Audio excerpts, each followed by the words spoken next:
السلام علیکم guys, welcome back to our channel Fikr audio room. امید کرتی ہوں کہ آپ سب خیریت سے ہوں گے۔ آج کے ایپیسوڈ میں آپ سب کو خوش آمدید۔ شروع کرنے سے پہلے اگر ابھی تک آپ لوگوں نے ہمارے چینل کو سبسکرائب نہیں کیا ہے تو کر لیں۔ ویڈیو اگر اچھی لگے تو لائک بھی کیا کریں اور کمنٹ باکس میں اپنی رائے کا اظہار بھی دیا کریں۔ شروع کرتے ہیں۔ بسم اللہ الرحمن الرحیم۔ اس نے دونوں ہاتھ چوکھٹ پہ رکھے ہی تھے کہ کمرے کا دروازہ کسی نے زور زور سے کھٹکھٹایا۔ دروازے کی وہ اندر سے کنڈی لگا چکی تھی سو وہ کھول نہ پا رہے تھے۔ یقیناً کسی نے پھٹے اکھاڑنے کی آواز سن لی تھی۔ لمحے بھر کو بھی نہ گھبرائی اور ہاتھ بڑھا کر دیوار کو ٹٹولا۔ وہ قریب ہی تھی۔ اللہم برابر والے صحن میں وہ کھنکھاری تھی۔ اگلے لمحے اس کی مدھر مگر ہلکی آواز اندھیری فضا میں گونجنے لگی تھی۔ اللہم اجعل فی قلبی نورن، اے اللہ میرے دل میں نور ڈال دے۔ محمل نے دیوار پہ دونوں ہاتھ رکھے اور نیچے دیکھے بغیر پاؤں بھی اوپر رکھ دیا۔ وفی بصری نورن وفی سمعی نورن، اور میری بصارت و سماعت میں نور ہو۔ گھوڑے کی پیٹھ پہ سوار کی طرح سے وہ دیوار پہ بیٹھی اور نیچے دیکھا۔ صحن کی زمین بہت قریب تھی، دیوار چھوٹی سی تھی۔ وَأَن یَمِینِی نُورًا وَأَن یَسَارِی نُورًا، اور میرے دائیں اور بائیں جانب نور ہو۔ اس نے آہستہ سے دونوں پاؤں زمین پہ رکھے۔ وہ بالآخر برابر والوں کی چھت پہ اتر آئی تھی۔ لمحے بھر کو وہ بے یقین سی پلٹ کر دیوار کو دیکھنے لگی جس کے پار ASP ہمایوں داؤد کا گھر تھا، بلکہ قید خانہ جس سے وہ نکل آئی تھی۔ اسی پل دیوار کے پار سے روشنی چمکی۔ وہ ٹھٹکی۔ یقیناً کسی نے باتھ روم کی لائٹ جلائی تھی۔ اپنی بیوقوفی پہ اسے غصہ آیا۔ اسے باتھ روم کا دروازہ بند کر کے نل کھول کر آنا چاہیے تھا، مگر عادی فراری تو نہ تھی، یا پھر اس لڑکی کی آواز کے فسوں میں ایسی کھوئی تھی کہ ہوش نہ رہا۔ وہ فوقی نورن و تحتی نورن، اور میرے اوپر اور نیچے نور ہو۔ سامنے ایک برآمدہ تھا جس کے آگے گرل لگی تھی۔ گرل کا دروازہ کھلا تھا اور دروازے سے کافی دور ایک لڑکی بیٹھی گرل سے ٹیک لگائے آنکھیں بند کیے گنگنا رہی تھی۔ وہ امامی نورن و خلقی نورن، اور میرے آگے پیچھے نور ہو۔ وہ دیوار کے ساتھ گھٹنوں کے بل رینگتی گریل تک آئی۔ وہ لڑکی دنیا و مافیا سے بے خبر اپنی مناجات میں گم تھی۔ وَاجْعَل لِّی نُورًا، اور میرے لیے نور بنا دے۔ محمل چپ چاپ کھلے دروازے سے اندر رینگ گئی۔ لڑکی اسی طرح مگن سی تھی۔ وَفِي لِسَانِی نُورًا وَأَعْصَابِی نُورًا، اور میری زبان و اعصاب میں نور ہو۔ اس نے دھڑکتے دل کے ساتھ ادھر ادھر دیکھا۔ لمبا سا برآمدہ خالی تھا، بس دور ایک فریج پڑا تھا اور اس کے ساتھ خالی جالی دار الماری تھی۔ اندھیرے میں مدھم چاندنی کے باعث اسے اتنا ہی نظر آیا تھا۔ وہ بہت آہستہ سے اٹھی اور دبے پاؤں فریج کی طرف بڑھی۔ وَلَحْمِی نُورًا وَدَامِی نُورًا، اور میرے گوشت اور لہو میں نور ہو۔ فریج اور الماری کے درمیان چھپنے کی جگہ تھی۔ وہ جھٹ ان کے درمیان آ بیٹھی، مگر سامنے ہی دروازہ تھا۔ وہ لڑکی واپس آتی تو سیدھی اس پہ نگاہ پڑتی۔ نہیں، اسے یہاں چھپنے کے بجائے نیچے جانا چاہیے۔ وَشَعْرِی نُورًا وَبَشَرِی نُورًا، اور میرے بال اور کھال میں نور ہو۔ اندر جانے والا دروازہ بند تھا، اگر اسے کھولتی تو آواز باہر جاتی۔ وہ پریشان سی کھڑی تھی، تب ہی جالی دار الماری کے ہینڈل سے کچھ لٹکتا نظر آیا۔ اس نے جھپٹ کر وہ اتارا۔ وہ سیاہ جارجٹ کا لبادہ تھا۔ اس نے چاند کی روشنی میں آنکھیں پھاڑ پھاڑ کر دیکھنا چاہا۔ وَاجْعَلْ فِی نَفْسِی نُورًا، اور میرے نفس میں نور ہو۔ باہر وہ بے خبر سی ابھی تک دعا پڑھ رہی تھی۔ اس نے لبادہ کھولا۔ وہ سیاہ عبایا تھا اور ساتھ ایک گرے اسکارف۔ محمل نے پھر کچھ نہیں سوچا اور عبایا پہننے لگی۔ تبھی اسے احساس ہوا کہ وہ مردانہ کرتا شلوار میں کھڑی ہے اور ننگے پاؤں ہے۔ وہ عبایا بھی اسے غنیمت لگا تھا۔ وَأَعْظِمْ لِی نُورًا، اور میرے لیے نور بڑھا دے۔ اسکارف کو اس نے بمشکل چہرے کے گرد لپیٹا۔ عادت نہ تھی تو مشکل لگ رہا تھا۔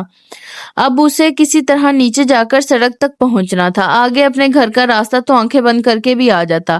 اللہم اعطینی نورن، اے اللہ مجھے نور عطا کر۔ وہ اسی ترنم میں پڑھ رہی تھی۔ محمل تیزی سے عبایا کے بٹن بند کر کے اسکارف پہ ہاتھ پھیر کر درست کر رہی تھی کہ ایک دم اسے بہت خاموشی لگی۔ باہر صحن بہت چپ سا ہو گیا تھا۔ شاید اس لڑکی کی دعا ختم ہو گئی تھی۔ اس نے قدرے گھبراہٹ، قدرے جلد بازی میں تیزی سے دروازہ کھولنا چاہا۔ اسی پل اس لڑکی نے پیچھے گرل کی چوکھٹ پہ قدم رکھا۔ السلام علیکم، کون؟ چوکنی سی آواز اس کے عقب میں ابھری تو اس کے بڑھتے قدم رک گئے۔ دروازے پہ ہاتھ رکھے رکھے وہ گہرے سانس لے کر پلٹی۔ وہ سامنے شلوار قمیض میں ملبوس، سر پہ دوپٹہ لپیٹے، ہاتھ میں کتاب پکڑے الجھی نگاہوں سے اسے دیکھ رہی تھی۔ محمل کا دل زور سے دھڑکا۔ وہ ننگے ہاتھوں پکڑی گئی تھی۔ جانے اب کیا ہوگا۔ وہ میں آپ کی آواز سن کر آئی تھی، بہت اچھی تلاوت کرتی ہیں آپ۔ تلاوت نہیں، وہ دعائے نور تھی۔ میری آواز نیچے تک آ رہی تھی کیا؟ لڑکی کا انداز سادہ مگر محتاط تھا۔ محمل کا دماغ تیزی سے کام کر رہا تھا۔ اسے کسی طرح اس لڑکی کو باتوں میں الجھا کر وہاں سے نکلنا تھا۔ ایک دفعہ وہ سڑک تک پہنچ جائے تو آگے گھر کے تمام راستے اسے آتے تھے۔ خوبصورت آواز ہر جگہ پہنچ جاتی ہے۔ میں تلاوت سمجھ کر آئی تھی، معلوم نہ تھا کہ آپ دعا مانگ رہی ہیں۔ آپ نے بتایا نہیں آپ کا نام؟ شائستگی سے کہتی وہ لڑکی 2 قدم آگے آئی تو گریل سے چھن کر آتی چاندنی میں اس کا چہرہ واضح ہوا۔ چکنی سفید رنگت، بے حد گلابی ہونٹ اور بادامی آنکھیں، جن کی رنگت سنہرے پکھراج کی سی تھی، گولڈن کرسٹل۔ یہ لفظ محمل کے ذہن میں آیا تھا اور اسے دیکھتے ہی وہ لمحے بھر کو چونکی تھی۔ بہت شدت سے محمل کو احساس ہوا تھا کہ اس نے اس لڑکی کو پہلے کہیں دیکھ رکھا ہے، کہیں بہت قریب۔ ابھی کچھ وقت پہلے اس کے نقش نہیں، یہ وہ بھوری سنہری آنکھیں تھیں جو شناساں تھیں۔ میں محمل ہوں، جانے کیسے لبوں سے پھسل پڑا۔ مجھے دراصل راستہ نہیں معلوم تو بھٹک جاتی ہوں۔ او، آپ ہاسٹل میں نہیں آئی ہیں، نیو کمر ہیں؟ اور اسے امید کا ایک سرا نظر آ گیا، وہ شاید کوئی گرلز ہاسٹل تھا۔ جی میں شام میں ہی آئی ہوں، نیو کمر۔ اوپر آ تو گئی ہوں مگر نیچے جانے کا راستہ نہیں مل رہا۔ نیچے آپ کے رومز 3rd فلور پہ ہی ہے نا؟ پھر نیچے؟ او، آپ تہجد پڑھنے کے لیے اٹھی ہوں گی یقیناً۔ وہ خود سے ہی کہہ کر مطمئن ہو گئی۔ میں بھی تہجد کے لیے نیچے پریئر ہال میں جا رہی ہوں، آپ میرے ساتھ آ جائیں۔ اس لڑکی نے آگے بڑھ کر دروازہ کھولا، پھر گردن موڑ کر اسے دیکھا۔ میں فرشتے ہوں، آ جائیں۔ وہ دروازہ دھکیل کر آگے بڑھ گئی تو محمل بھی متذبذب سی پیچھے ہو لی۔ سامنے سنگ مرمر کی طویل راہداری تھی، دائیں طرف اونچی کھڑکیاں تھیں جن سے چھن کر آتی چاندنی سے راہداری کا سفید مرمری فرش چمک اٹھا تھا۔ فرشتے راہداری میں آگے تیز تیز چلتی جا رہی تھی۔ وہ ننگے پاؤں اس کے تعاقب میں چلنے لگی۔ مردانہ کھلے پائچے اس کے پاؤں میں آ رہے تھے مگر اوپر عبایا نے ڈھانپ رکھا تھا۔ راہداری کے اختتام پر سیڑھیاں تھیں، سفید چمکتے سنگ مرمر کی سیڑھیاں جو گولائی میں نیچے جاتی تھیں۔ اس نے ننگے پاؤں زینے پہ رکھے۔ رات کے اس پہر زینوں کا سنگ مرمر بے حد سرد تھا، یخ ٹھنڈا۔ وہ محسوس کیے بغیر تیز تیز سیڑھیاں اترنے لگی۔ 3 منزلوں کے زینے ختم ہوئے تو سامنے ایک کشادہ برآمدہ تھا۔ برآمدے کے آگے بڑے بڑے سفید ستون تھے اور سامنے لان نظر آ رہا تھا۔ ہلکی چاندنی میں برآمدہ نیم تاریک سا لگ رہا تھا۔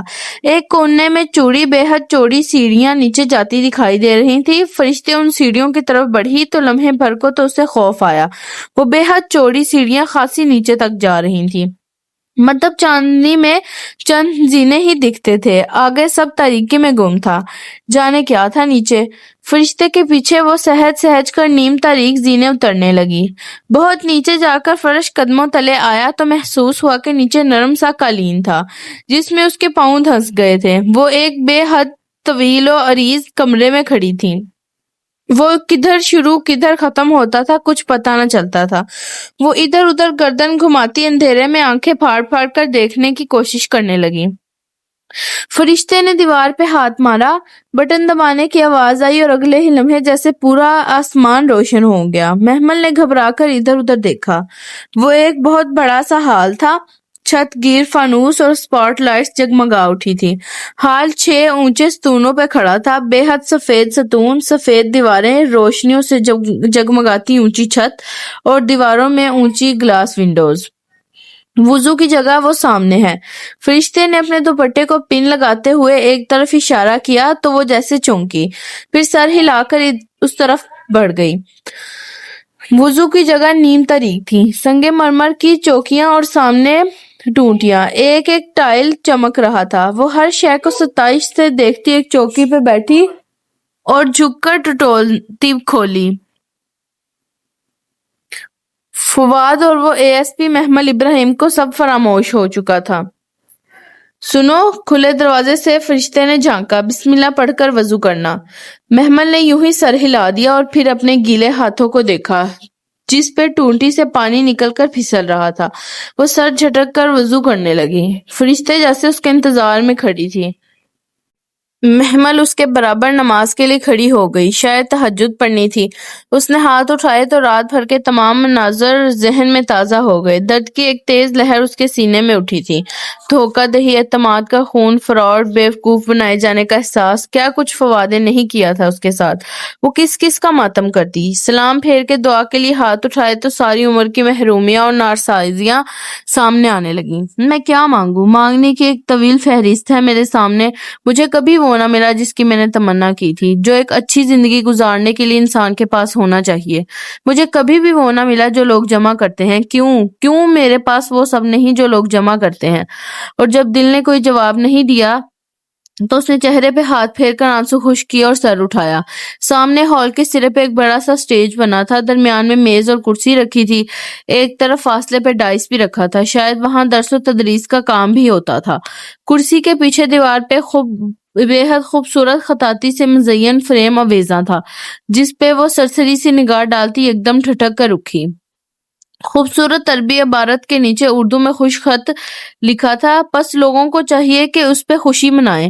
قرآن ان سب چیزوں سے بہتر ہے جنہیں لوگ جمع کر رہے ہیں۔ وہ یکلخت چونکی۔ کیا دیکھ رہی ہو محمل؟ فرشتے بغور اسے دیکھ رہی تھی۔ یہی کہ میں نے بھی ابھی ایسا ہی کچھ سوچا تھا جو ادھر لکھا ہے۔ کتنا عجیب اتفاق ہے نا؟ اتفاق کی کیا بات ہے؟ یہ فریم اسی لیے تو ادھر لگا تھا کیونکہ تم نے آج صبح یہاں یہی بات سوچنی تھی۔ مگر فریم لگانے والے کو تو علم نہیں تھا کہ میں یہی سوچوں گی، لیکن اس آیت کے اتارنے والے کو تو تھا نا۔ وہ چونک کر اسے دیکھنے لگی۔ کیا مطلب؟ جس نے قرآن اتارا ہے وہ جانتا ہے کہ تم نے کب کیا سوچنا ہے، اور یہ تمہاری سوچ کا جواب ہے۔ نہیں، اس نے شانے اچکائے، میری سوچ کا اس سے کوئی تعلق نہیں، میں تو بہت کچھ سوچتی رہتی ہوں۔ مثلاً کیا؟ وہ دونوں دو زانوں ہو کر بیٹھی تھی اور فرشتے بہت نرمی سے اسے دیکھ رہی تھی۔ یہی کہ اچانک کسی بے قصور انسان پہ خواہ مصیبت کیوں آ جاتی ہے؟ وہ اس کے اپنے ہاتھوں کی کمائی ہوتی ہے، ہم قطعاً بھی بے قصور نہیں ہوتے محمل۔ غلط، بالکل غلط، میں نہیں مانتی۔ وہ جیسے بھڑک اٹھی۔ ایک لڑکی کو اس کا سگا تائزاد پرپوز کرنے کے بہانے ڈنر کا جھانسا دے کر، اسے خوبصورت بننے سنورنے کا کہہ کر اپنے کسی عیاش دوست کے گھر لے جا کر ایک رات کے لیے بیچ آئے۔ یہ خواہمخواہ کی مصیبت ہے، خواہمخواہ کا ظلم نہیں ہے کیا؟ نہیں، محمل نے بے یقینی سے پلکیں جھپکائیں۔ ہاں، قطعاً نہیں۔ اسی صورتحال سے بچنے کو تو اللہ تعالیٰ نے اسے بہت پہلے ہی سب بتا دیا تھا۔ یقیناً اس لڑکی کو یہ تو علم ہوگا کہ اسے ایک نامحرم کے لیے تیار نہیں ہونا چاہیے۔ کزن بھی تو نامحرم ہے نا، اور اسے یہ بھی تو پتا ہوگا کہ اسے اپنا جسم اور چہرہ اس طرح ڈھانکنا چاہیے کہ کسی نامحرم بالفرض اس کے کزن کو کبھی علم ہی نہ ہو سکے وہ اتنی خوبصورت ہے کہ وہ اسے بیچنے کا سوچے۔ اب بتاؤ، یہ ظلم ہے یا اس کے ہاتھوں کی کمائی؟ وہ دھواں ہوتے چہرے کے ساتھ بنا پلک جھپکے فرشتے کو دیکھ رہی تھی، جو سر جھکائے دو زانوں بیٹھی آہستگی اور نرمی سے کہہ رہی تھی، اور یقیناً اپنے کزن کے دھوکے میں آنے سے قبل کسی نے اللہ کے حکم سے اسے خبردار ضرور کیا ہوگا، اس کے ضمیر نے یا شاید کسی انسان نے، مگر اس نے پھر بھی نہیں سنا، اور اس کے باوجود اللہ تعالیٰ اسے عزت و حفاظت سے رکھے، یہ تو اللہ کا بہت بڑا احسان ہے، out of the way favour ہے۔ ہم اتنے بے قصور ہوتے نہیں ہیں محمل جتنا ہم خود کو سمجھتے ہیں۔ وہ کہے جا رہی تھی اور اس کے ذہن میں دھماکے ہو رہے تھے۔ چچاؤں کی قطعیت سے فواد کو محمل کے آفس میں کام کرنے سے منع کرنا، حسن کے الفاظ اور وہ تنبیہ جو سدرا کی منگنی والے روز اس نے کی تھی۔ اس نے اپنی دائیں کلائی دیکھی، اس پہ ادمنمل ہوئے زخم کے نشان تھے۔ ہاں، حسن نے اسے خبردار کیا تھا۔ میں واقعی مجھے اپنی نادانیوں پہ کسی کو گواہ نہیں بناتے محمل۔ چلو، فجر کی اذان ہو رہی ہے، نماز پڑھتے ہیں۔ وہ سادگی سے کہتی پھر سے کھڑی ہو گئی تھی، مگر محمل اپنی جگہ سے نہ ہل پائی۔ آگہی کا آئینہ بہت بھیانک تصویر پیش کر رہا تھا۔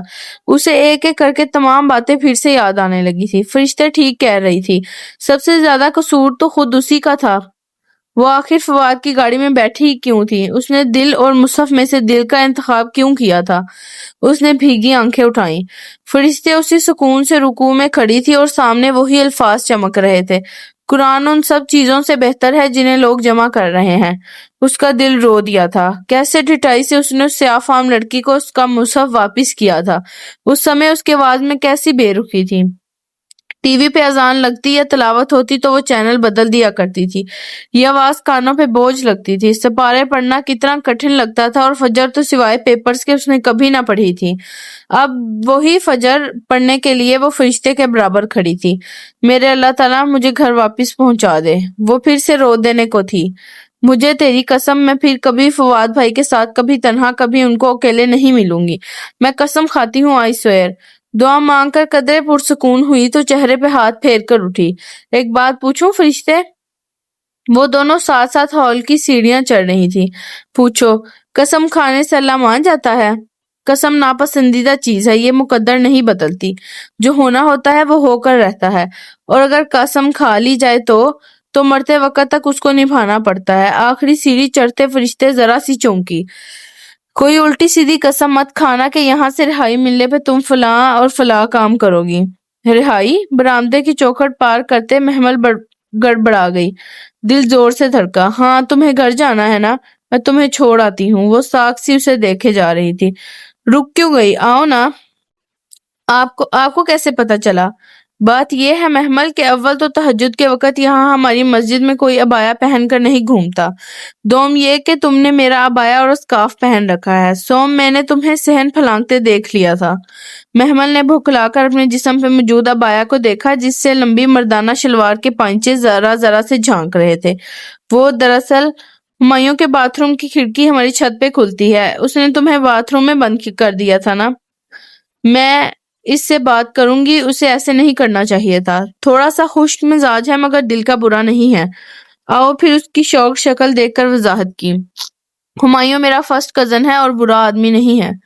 آؤ۔ اسی پل گیٹ کسی نے زور سے بجایا، ساتھ ہی بیل بھی دی۔ فرشتے نے گہری سانس لی۔ آؤ لڑکی، اور اس کا ہاتھ پکڑ کر گیٹ تک لائی، پھر ہاتھ چھوڑ کر دروازہ کھولا۔ فرشتے ادھر۔ وہ باہر سے ایک مردانہ آواز سنائی دی۔ السلام علیکم۔ اور یہ کیا غلط حرکت ہے؟ تمہیں مسئلہ اس کے کزن کے ساتھ ہے؟ اس کو باتھ روم میں کیوں بند کیا؟ بالکل ٹھیک کیا تھا۔ ہے کدھر وہ جواباً بگڑ کر بولا تھا۔ محمل سہم کر قدرے اونٹ میں ہو گئی۔ یہ تو وہی تھا۔ وہ اس کی آواز پہچانتی تھی۔ وہ میرے ساتھ ہے مگر تمہیں اس سے عزت سے پیش آنا چاہیے تھا۔ فرشتے کے لہجے میں دبی دبی سختی تھی۔ جو بھی ہے تم اسے نہیں ہمایوں، تم اس کو مجرم کی طرح ٹریٹ مت کرو۔ اس کا کیا قصور ہے؟ وہ تو اپنے بھائیوں جیسے کزن پہ ٹرسٹ کر کے معصومیت میں چلی آئی تھی۔ وہ حق تک سنے جا رہی تھی۔ ابھی تو فرشتے کو بل واسطہ سب کتھا سنا آئی تھی، اور تب فرشتے فواد کو نامحرم کہہ رہی تھی، اور اب ہمایوں کے سامنے اس کی نادانیوں پہ کیسے پردہ ڈال گئی تھی۔ اس کا قصور یہ ہے کہ وہ فواد کریم کی کزن ہے۔ اسے لے کر آؤ۔ اب کہ ہمایوں داؤد کا لہجہ متوازن تھا۔ فرشتے اسے راستے دینے کے لیے چوکھٹ پار کر کے باہر چلی گئی تو وہ دھڑکتے دل سے گیٹ کی اوٹ سے نکلی۔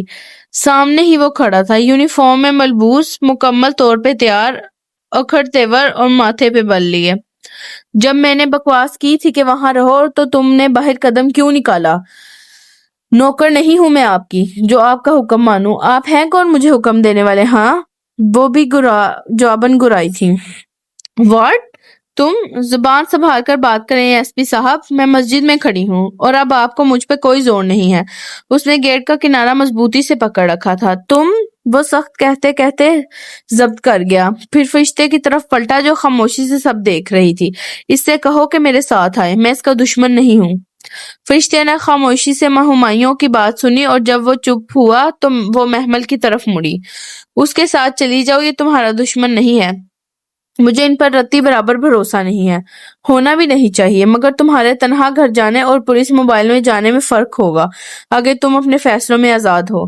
بات کچھ ایسی تھی کہ وہ خاموش سی ہو گئی۔ ٹھیک ہے آئیں۔ اس نے باہر قدم رکھے، پھر پلٹ کر فرشتے کی طرف دیکھا جو گیٹ کے ساتھ سینے پہ ہاتھ باندھے کھڑی تھی۔